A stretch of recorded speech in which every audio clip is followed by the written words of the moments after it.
एक common sense की बात आती है।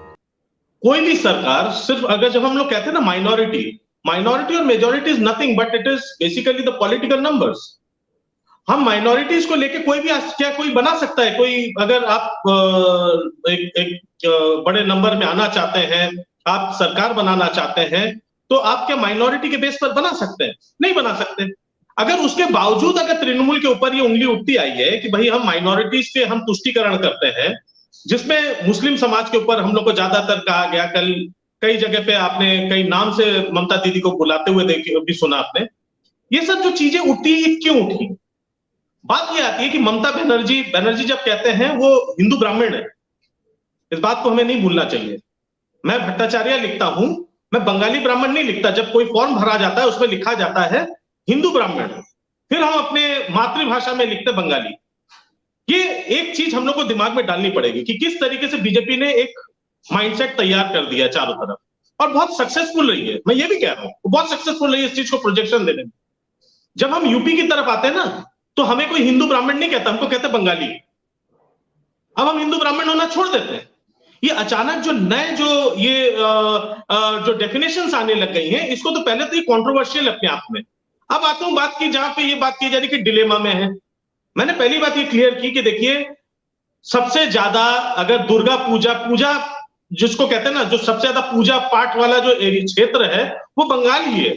काली पूजा, दुर्गा पूजा, तमाम माओ की पूजा वहां पे होती है, सरस्वती पूजा।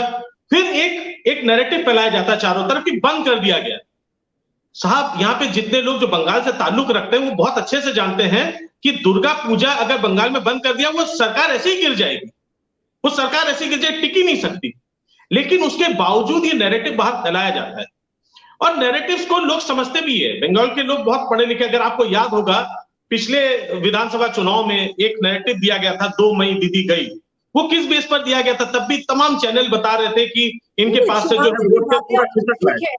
आपकी ये बातें ठीक है, लेकिन मुझे ये बताइए कि आखिर इस हिंसक घटनाओं को रोकने में कामयाब क्यों नहीं नजर आ रही हैं? जो मैं अभी तक जो रिपोर्ट्स में पढ़ रही हूं कि इंटरनेट सर्विसेज को सस्पेंड कर दिया गया है, रेलवे सर्विसेज को सस्पेंड किया गया।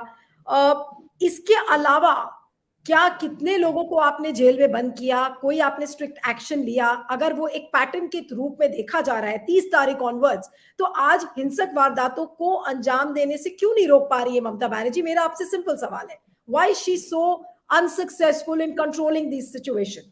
हाँ, देखिए, कोई भी सिस्टम को सक्सेसफुल और अनसक्सेसफुल कैसे कहा जा सकता है?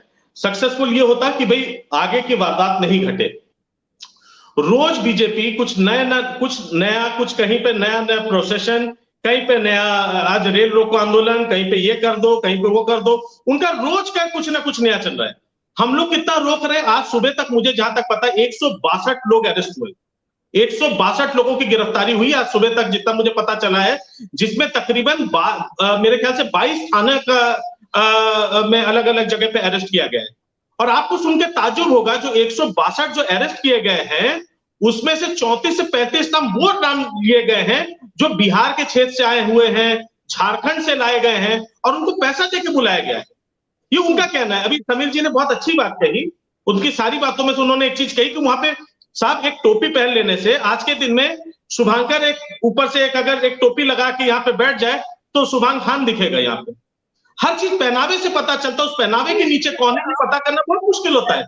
आप किसी के मन के अंदर झांक के किसी की मानसिकता को नहीं रोक सकते। मुझे ये बताइए, अगर आप ये कह रहे हैं कि आपने 168 या 162 जितने भी लोग आपने कहे हैं कि वो गिरफ्तार हुए हैं, और वो अगर अलग अलग राज्यों से आए हैं जो कि इन वारदातों को अंजाम दे रहे हैं, तो आपको नहीं लग रहा है कि इन लोगों के प्रोफाइल्स आपको पब्लिक करने चाहिए? आप तभी तो बता पाएंगे ना कि बाहर जो बात बार बार ममता दीदी कह रही है कि ये बाहर से गुंडे आए हुए हैं जो इस तरीके के वारदातों को अंजाम दे रहे हैं, आप उसको पब्लिसाइज क्यों नहीं कर रहे हैं? अभी जब मैंने आपसे सवाल पूछा तब आपने वो बताया कि देखिए इतने लोग अरेस्ट हुए हैं और कुछ लोग झारखंड से हैं, कुछ लोग बाहर